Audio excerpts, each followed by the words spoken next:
तो कभी कभार तो ऐसा लगता है अगर ड्रू मैकिंटायर थोड़ा सा और पागल हो गए, थोड़ा सा और उनका दिमाग घुमा तो किसी को डब्ल्यूडब्ल्यूई के अंदर नहीं छोड़ेंगे, सबको तोड़ फोड़ के रख देंगे, क्योंकि ऐसा ही कुछ उन्होंने आज के स्मैकडाउन में किया। सो हेलो फैंस, तो मेरा नाम है एके और आपका स्वागत है अपने चैनल रेसल न्यूज में। तो स्मैकडाउन की स्टार्टिंग में हमें देखने मिलता है कि कैसे बैक स्टेज यहाँ पर कोडी रोड्स जिमी ऊसो से मिलते हैं, और उसके बाद हमें देखने मिलता है जिमी ऊसो यहाँ पर थैंक्स करके कोडी रोड्स को, क्योंकि उन्होंने यहाँ पर जेकब फाटू के लिए यहाँ पर स्टैंड दिया और ड्रू मैकिंटायर को पिछले यहाँ पर स्मैकडाउन में बहुत ही बुरी तरीके से मारा था। तो यहाँ जिमी ऊसो जेकब फाटू के लिए यहाँ थैंक्स कर रहे थे। फिर उसके बाद कोडी रोड्स पूछते हैं कि जे और तेरे बीच में सारी चीजें ठीक है, जे ऊसो और तेरे बीच में। फिर यहाँ जिमी ऊसो बोलते हैं हाँ ठीक ही ठाक है, और बाकी ऐसा इतना तो चलता रहता भाइयों के बीच में। और यहाँ पर थोड़े चिड़चिड़े भी यहाँ जिमी ऊसो हो गए थे। और बाकी यहाँ पर एक और चीज थी कि कैसे जेकब फाटू की अचानक से कैसे फिक्र होने लगी, तो वही चीज हमें आगे जाके पता चलती है कि कैसे यहाँ पर जिमी ऊसो के अंदर यहाँ जेकब फाटू के लिए भाई वाली भावना जाग चुकी है। फिर सीधा हमें यहाँ कोडी रोड्स देखने मिलते हैं, रिंग की तरफ जाते हैं, यहाँ किक ऑफ करते हैं स्मैकडाउन को। जो क्राउड है हमेशा यहाँ पर कोडी रोड्स को देख के उनके गाने के साथ यहाँ पर बहुत ही ज्यादा इलेक्ट्रीफाइंग हो जाती है, बहुत ही ज्यादा लाउड हो जाती है। और जो कोडी रोड्स के चैंट्स है वो हमें देखने मिलते हैं। कोडी रोड्स यहाँ पर स्टार्ट करते हैं what do you want to talk about, ऐसा बोलते हैं। फिर उसके बाद जो क्राउड और ज्यादा चीयर करता है। फिर वो बोलते हैं कि क्या मेरे को यहाँ स्कॉटिश वॉरियर ड्रू मैकिंटायर के बारे में बात करनी चाहिए। तो उसके बाद बूज मिलने लगती है। फिर वो बताते हैं कि कैसे मैं जो पिछले हफ्ते स्मैकडाउन में उसके साथ जो मेरा मैच था, मेरा जो कैरेक्टर वैसा नहीं है, पर पता नहीं मैंने उसको बेल्ट से क्यों मारा। मतलब वो बता रहे होते कि कैसे डिस्क्वालिफिकेशन वाला मैच एंड हुआ था। तो बोलते हैं कि क्या मेरे को उसके लिए सॉरी बोलना चाहिए। फिर उसका जो क्राउड है नो नो के यहाँ पर चैंस करने लगता है। फिर कोडी रोड्स यहाँ पर थोड़ा सा और रुकते हैं, और उसके बाद हमें यहाँ पर देखने मिलता है कि कैसे यहाँ जो क्राउड है और भी ज्यादा नो नो करने लगता है। और बाकी आगे जो कोडी रोड्स बोलने जा ही रहे होते हैं, तो उतनी देर में देखने मिलता है कि कैसे ड्रू मैकिंटायर की आवाज आती है कहीं से, और वो देखने मिलता है कि कैसे फैंस की तरफ से वहां से निकल के आते हैं। बोलते हैं कि ये जो बुलशिट कर रहा है, बकवास चीज कर रहा है, ये तुम करना बंद कर दे। और तुम फैंस या तुम लोग थोड़े से अलग से पागल से हो क्या? तुम लोगों को अभी भी लगता है, मतलब इतनी सारी चीजें कोडी रोड्स ने उल्टी कर ली, इतने सारे इसने क्राइम कर लिए, और फिर भी तुम लोग कोडी रोड्स का सपोर्ट कर रहे हो। फिर यहाँ कोडी रोड्स के चांस लगते हैं। फिर उसके बाद हमें देखने मिलता है ड्रू मैकिंटायर बोलते भाई तुम लोगों को कुछ समझ नहीं आ रहा, तुम लोग पागल और अभी भी मेरे को बूस्ट कर रहे हो और उसको यहाँ पर चीयर कर रहे हो, बल्कि तुम्हें उल्टा करना चाहिए था। इसने यहाँ पर रसपुलिसा के अंदर ये रेफरी के साथ किया, उसकी वजह से यहाँ पर जीत गया मेरे से, और उसके बाद डिस्क्वालिफिकेशन मैच एंड हुआ। तो ये यहाँ पर ये सारी चीजें करे जा रहे हो, फिर भी तुम उसे सपोर्ट कर रहे हो।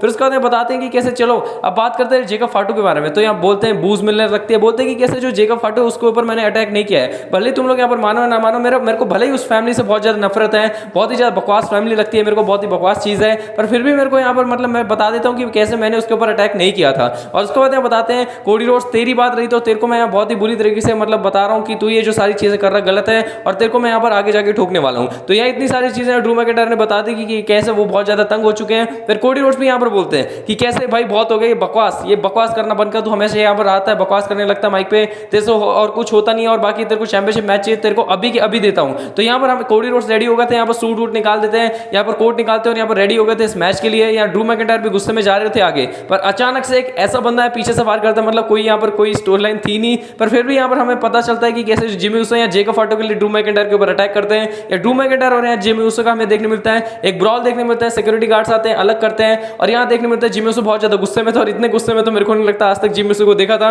उन्होंने यहाँ पर ड्रू मैकिंटायर को बहुत ही बुरी तरीके से बचाया। फिर उसके बाद हमें देखने मिलता है जो सिक्योरिटी गार्ड्स हैं वो आते हैं या दोनों को अलग करते हैं, और इसी बढ़िया तरीके से हमें यहाँ पर देखने मिलता है कि कैसे जो स्मैकडाउन की है वो स्टार्टिंग होती है, और जिमी ऊसो अचानक से ड्रू मैकिंटायर की स्टोरी लाइन में आके वर्ल्ड हेवीवेट चैंपियनशिप की वाली भी स्टोरी लाइन में चल रहे हैं, अनडिस्प्यूटेड चैंपियन, मतलब दोनों मेन चैंपियनशिप की स्टोरी लाइन में है। पर यहाँ पर जिमी ऊसो या दोनों के पीछे जाने का कोई मतलब है नहीं, वो ना जाना चाहते हैं। फिर सीधा हमें बैक से देखने मिलता है ड्रू मैकिंटायर बोलते हैं कि कैसे मेरे को यहाँ पर जिमी ऊसो आज के आज चाहिए, निकोल्डे से बात कर रहे होते हैं। उतनी देर में वापस से देखने मिलता है जिमी ऊसो पीछे से आते हैं, और वापस से ये दोनों लड़ने लग जाते हैं और अलग कर देते हैं ड्रू मैकिंटायर और जिमी ऊसो को। भाई ड्रू मैकिंटायर बहुत ज्यादा गुस्से में थे, इरिटेट हो चुके थे यहाँ पर जिमी ऊसो से, और सिक्योरिटी गार्ड्स को भी यहाँ पर इधर उधर फेंक रहे थे और बहुत ज्यादा गुस्से में थे। और इसी तरीके से हमें यहाँ देखने मिलता है कि कैसे ड्रू मैकिंटायर को मैच चाहिए, और बाकी जो मैच है वो आगे जाके मिलता भी है, पर वो कैसे वो आपको आगे पता चलता है। फिर नेक्स्ट हमें यहाँ पर देखने मिलता है जो एमएफटी है उनका मैच होता है यहाँ पर शिंसुके नाकामुरा एंड रे फिनिक्स के साथ। और मैच की बात करें तो मैच यहाँ पर अच्छा ही रहेगा, क्योंकि यहाँ पर स्ट्रॉन्ग स्टार शिंसुके नाकामुरा और रे फिनिक्स जैसा हाई फ्लायर है। बाकी टैग टीम इन दोनों की अच्छी बना दी है, पर यहाँ शिंसुके नाकामुरा का जिस तरीके से यहाँ पर पुराने जो थीम सॉन्ग है उसके साथ डेब्यू हो चुका है, मतलब रिटर्न हो चुका है ना, वो बहुत ही ज्यादा बढ़िया चीज यहाँ पर शिंसुके नाकामुरा में बढ़िया वाली फील दे रही है। बाकी मैच की बात करें तो जो एमएफटी है यहाँ पर हमें देखने मिलता है जो डिस्ट्रैक्शन है वो तो ऑब्वियस है, वो क्रिएट होती है, उसी की वजह से देखने मिलता है शिंसुके नाकामुरा एंड रे फिनिक्स यहाँ पर हार जाते हैं मैच को। और बाकी शिंसुके नाकामुरा को यहाँ पर मैच का अपॉर्चुनिटी मिलने भी वाली है, उस टाइटल के लिए निकोल्डे ने बात भी की थी। तो ये शिंसुके नाकामुरा यहाँ लगता है एमएफटी के साथ जो बिजनेस है खत्म होगा, उसके बाद जाके यहाँ पर जो मेन स्टोरी लाइन है यहाँ पर सिंगल्स वाली में उसमें जाते हुए दिखने मिल सकते हैं। तो ये चीज भी बहुत ही बड़ी चीज हमें यहाँ पर देखने मिल रही है। शिंसुके नाकामुरा को चलो एकदम नीचे नहीं रखा, थोड़ा सा तो यहाँ पर मिड कार्ड के ऊपर ला रही है डब्ल्यूडब्ल्यूई। फिर नेक्स्ट हमें यहाँ पर देखने मिलता है एक बैक स्टेज सेगमेंट जहाँ पर कंफर्म हो जाता है ड्रू मैकिंटायर और जिमी ऊसो का आज के लिए मैच स्मैकडाउन के लिए। और हमें यहाँ पर देखने मिलता है कि कैसे जो जिमी ऊसो बोलते हैं भाई बहुत हो गया, मेरे को यहाँ पर मैच नहीं वॉर चाहिए यहाँ पर, मतलब वो ड्रू मैकिंटायर के साथ। फिर यहाँ पर निकोल्डिस बोलते हैं चल ठीक है तेरे को मिलता है और नो डिस्क्वालिफिकेशन मैच है। जिमी ऊसो खुश हो जाता है, फिर वहां से चले जाते हैं। और ये मैच हमें ऑफिशियल होता देखने मिलता है स्मैकडाउन के मेन इवेंट के लिए। फिर नेक्स्ट हमें यहाँ पर देखने मिलता है Kiana James versus Tiffany Stratton का मैच, और इस मैच के अंदर ऑब्वियसली बात है जो जूलिया वो यहाँ पर डिसाइड करती है, और वैसे भी कियाना जेम्स यहाँ पर मैच तो जीत नहीं सकती। वैसे भी हमें पता है यहाँ पर टिफनी स्ट्रैटन इतने लॉन्गेस्ट रेनिंग है वुमेन चैंपियन चल रही है, भले यहाँ पर थोड़ी सी बोरिंग हो चुकी है रेन, पर फिर भी मैच की एंडिंग यही देखने मिलती है कि कैसे टिफनी स्ट्रैटन हरा देती है और यहाँ पर रिटेन कर जाती है। फिर पीछे से जूलिया एंड कियाना जेम्स यहाँ पर अटैक कर देती है। उसके बाद हमें यहाँ पर देखने मिलता है कि उन्हें सेव करने के लिए यहाँ पर आती है जेड कारगिल यहाँ पर रिटर्न हो गया टेलीविजन के ऊपर, और उसके बाद हमें देखने मिलता है पहले तो जूली को मारती है, फिर कियाना जेम्स को यहाँ पर दोनों को आउट कर देती है इक्वेशन से। फिर यहाँ देखने मिलता है जो टिफनी स्ट्रैटन उनका हैंड रेस कर दिया, खड़े करती है। नॉर्मल यहाँ पर चल ही रहा था, पर अचानक से क्या देखने मिलता है कि जेड कारगिल का यहाँ पर हील टर्न हो चुका है। जब से उन्होंने डब्ल्यूडब्ल्यूई के अंदर रिटर्न किया वो फेस थी, और अब यहाँ पर उनका हील टर्न हो गया, उन्होंने टिफनी स्ट्रैटन के ऊपर यहाँ पर टर्न कर लिया, और अब हमें यहाँ पर देखने मिलने वाला वापस से match Jade Cargill and Tiffany Stratton का, और ये भी मैच अनाउंस कर दिया ऑफिशियल। यहाँ पर हमें एसएनएमई में देखने मिलेगा सेट एंड मिनी इवेंट के अंदर, और इस बार मेरे को पक्का लग रहा है कि यहाँ जेड कारगिल जीत जाएंगी, क्योंकि यहाँ लोग पक चुके हैं टिफनी स्ट्रैटन की रेन से। ये नहीं कह रहा बढ़िया बड़े मैचेस नहीं थे, पर फिर भी यहाँ पर बस अब बहुत अजीब सा बोरिंग सी लगने लगी है वो जो रेन है टिफनी स्ट्रैटन की चल रही है, और बाकी यहाँ पर ज्यादा चांसेस है कि कैसे जेड कारगिल यहाँ पर जीत भी जाएगी। फिर नेक्स्ट हमें यहाँ पर देखने मिलता है यहाँ पर एक बैक से सेगमेंट जो कि होता है इस्ला ड्रैगोनोव एंड यहाँ पर सैमी ज़ेन का। तो सैमी ज़ेन बोलते हैं कि कैसे पिछले हफ्ते एमएफटी ने मेरे ऊपर और तेरे ऊपर अटैक कर दिया, तो मैं तेरे को यहाँ पर कांग्रेचुलेट नहीं कर पाया था या बधाइयाँ देते। फिर यहाँ इस्ला ड्रैगोनोव भी बताते कि कैसे हाँ मैं भी बहुत ज़्यादा खुश हूँ, मतलब मैं तुम्हें बहुत ज़्यादा एडमायर करता हूँ, मेरी रिस्पेक्ट बहुत ज़्यादा तेरे लिए। फिर सैमी ज़ेन बोलते हैं कि कैसे जॉन सीना की जो चीज़ मैंने यहाँ पर ली थी जॉन सीना से ओपन चैलेंज, उसकी जो इतनी बड़ी चीज़ है, मैंने उनका ऑनर था कि मैंने जॉन सीना की वो चीज़ ली थी। अब मैं चाहता हूँ कि वो जो टॉर्च उसने मेरे को पास की थी मैं तेरे को पास करता हूँ, तू भी यहाँ पर यूएस ओपन चैलेंज रखे। और यहाँ ड्रैगनोव यहाँ पर मान जाते हैं, बहुत ज़्यादा खुश होते हैं, और बहुत ज़्यादा यहाँ पर अच्छी तरीके से सैमी ज़ेन ने मोटिवेशन स्पीच भी दे दी, और उसी वजह से यहाँ ड्रैगनोव देखने मिलता है कि कैसे बहुत ज़्यादा गुस्से में यहाँ बहुत ही अच्छी तरीके से जाते हैं रिंग की तरफ, और सीधा वहाँ पर टूवर्ड्स यहाँ रिंग जाते हैं, और सैमी ज़ेन यहाँ पर बहुत ज़्यादा खुश होते हैं चीज़ देख के। फिर यहाँ देखने मिलता है ड्रैगनोव आते हैं रिंग के अंदर, और उसके बाद बताते हैं कि कैसे यहाँ पर मेरे लिए जो साल है बहुत अजीब सा रहा। बाकी मैंने अपने करियर में बहुत सारी चीज़ें देखी, मैं कैसे इंजर्ड हो गया था और मैं वापस आया, और बाकी मेरा जो एटीट्यूड है वो नेवर गिव अप वाला है, मतलब मैं कभी भी यहाँ पर लाइफ में हार नहीं मान सकता। और बाकी वही सेम चीज़ मतलब जॉन सीना के रेफरेंस में ही कही थी ये चीज़। और फिर बोलते हैं कि कैसे मैं वापस से आ चुका हूँ, मैं बहुत ही बेटर आया हूँ, बहुत ही बढ़िया आया हूँ, और बाकी मैं तुम लोगों को बहुत ज़्यादा मिस कर रहा था, और यू डिजर्व इट के चांस भी लग रहे थे। और फिर उसके बाद सीधा वो चैलेंजर को बुलाते हैं, और चैलेंजर और कोई नहीं यहाँ पर एलिस्टर ब्लैक निकल के आते हैं। हमें देखने मिलता है जो सेलिना वैग है बीच बीच में यहाँ पर डिसाइड कर रही होती है, पर यहाँ पर डिस्ट्रैक्शन की वजह से भी यहाँ पर ज़्यादा कुछ फर्क पड़ नहीं रहा था। यहाँ पर उस वजह से सेलिना वैग और एलिस्टर ब्लैक दोनों ही तंग आ चुके थे, और जो ड्रैगनोव है यहाँ पर जो एलिस्टर ब्लैक और ड्रैगनोव का जो मैच था बहुत ही बढ़िया था। आपको ये बात तो पता है, दोनों यहाँ रेसलर बहुत ज़्यादा बढ़िया, मैच भी हमें यहाँ पर बढ़िया देखने मिल रहा था। मैच की एंडिंग की बात करें, मैच की एंडिंग हमें कैसे देखने मिलती है, तो मैच की एंडिंग ऐसे होती है कि कैसे जो सेलिना वैग है यहाँ पर पैर पकड़ के खींच के गिरा दी थी ड्रैगनोव को, या डिस्ट्रैक्शन क्रिएट करने की वजह से, मतलब करने के लिए यही चीज़ करना चाह रही होती है, पर रेफरी ने इस बार ये चीज़ देख ली, और रेफरी भी तंग आ चुका था, तो रेफरी ने यहाँ पर काउंट आउट कर दिया, स्टार्ट कर दिया, अगर सेलिना वैग नहीं जाती है तो यहाँ पर हार जाएंगे एलिस्टर ब्लैक। वही चीज़ हमें देखने मिलती है, और ये सेलिना वैग को बाहर जाने बोल रहे होते हैं, पर उतनी देर में देखने मिलता है डेमियन प्रीस्ट वहाँ से आ जाते हैं। डेमियन प्रीस्ट का भी यहाँ रिटर्न होता है, उन्होंने दिखाया कि कैसे उनकी आंखों में यहाँ पर जो फायरबॉल मारी थी उसकी वजह से या निशान दिखाने मिलता है, जिसकी वजह से एलिस्टर ब्लैक यहाँ डिस्ट्रैक्ट होते हैं, या ड्रैगनोव फायदा उठाए यहाँ पर अपना फिनिशर मारा 1, 2 और 3 और यहाँ पर रिटेन कर लेते हैं। फिर उसके बाद यहाँ पर रिटेन करके ड्रैगनोव वहाँ से चले जाता है, पर डेमियन प्रीस्ट यहाँ अपना बदला लेने के लिए आए थे, और बहुत ही बुरी तरीके से एलिस्टर ब्लैक को मार के अनाउंस टेबल पे ले जाते हैं। साउथ ऑफ हेवन मारने जा रहे थे अनाउंस टेबल पे, पर उतनी देर में देखने मिलता है जो सेलिना वैग है वो पीछे से आती है, जो उनकी आंख में चोट लगी थी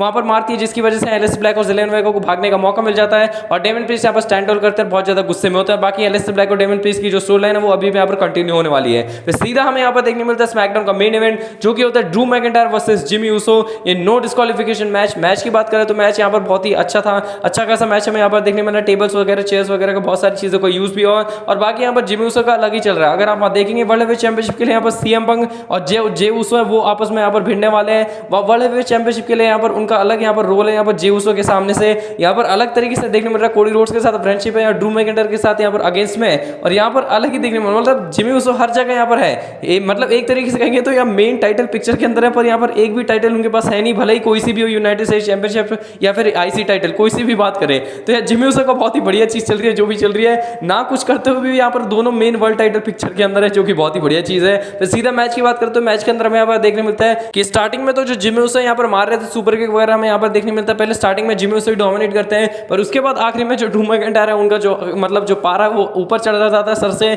उसके बाद तो बहुत ही बुरी तरीके से यहाँ पर देखने मिलता है कि कैसे यहाँ धो रहे होते हैं जिमी ऊसो को। फिर उसके बाद देखने मिलता है जिमी ऊसो ने अचानक से समन ड्रॉप मारी थी यहाँ ऊपर, यहाँ टेबल के ऊपर, उस पर किक आउट करते हैं। फिर उसके बाद देखने मिलता है जब जिमी ऊसो सुपर किक मार के यहाँ स्प्लैश मारने जा रहे हो तो पहले तो चेयर मारते हैं फेंक के हवा में ही, फिर उसके बाद क्लेमोर लगता है, फिर उसके बाद देखने मिलता है 1, 2 और 3, और यहाँ पर जिमी ऊसो को बहुत ही बुरी तरीके से यहाँ पर डोमिनेट करके हरा दिया। उसके बाद भी यहाँ पर देखने मिलता है कि कैसे जो ड्रू मैकिंटायर है वो यहाँ पर पर बस नहीं होता, उन्होंने चेयर गले में फंसाई और यहाँ बहुत ही बुरी तरीके से दबाने लगते हैं उनका गला चेयर में फंसा के। यहाँ ड्रू मैकिंटायर बहुत ज्यादा गुस्से में होता है या खत्म ही कर देते हैं, सिक्योरिटी गार्ड्स आते हैं, पर फिर भी यहाँ पर ड्रू मैकिंटायर नहीं रुकते। फिर पता है किसका यहाँ पर थीम सॉन्ग हिट होना था, वो तो पता है कोडी रोड्स का थीम सॉन्ग हिट होता है। या बचाने के लिए आते हैं जिमी ऊसो को, या पहले तो मार के पहले तो बाहर ले जाते हैं रिंग से, फिर रिंग से बाहर ले जाने के बाद यहाँ पर बैरिकेड के पास यहाँ पर फेंक देते हैं और बाहर फेंक के फिर उसके बाद यहाँ पर जाते हैं जिमी ऊसो को देखने की कैसे जिमी ऊसो ठीक है या फिर नहीं। और यही चीज यहाँ पर ड्रू मैकिंटायर ने जो मौका है उसका फायदा उठाया है। कोडी रोड्स ने कर दी गलती और पीछे जब घूम के देखते हैं तो यहाँ पर कोडी रोड्स को भी एक खतरनाक वाला क्लेमोर पड़ता है। या लास्ट में देखने मिलता है कि कैसे यहाँ ड्रू मैकिंटायर पागल हो चुका, मतलब बाल पकड़ रहा, बहुत ही गुस्से में ड्रू मैकिंटायर हो रखे हैं। और यहाँ पर ड्रू मैकिंटायर बहुत ही मतलब गुस्से में थे,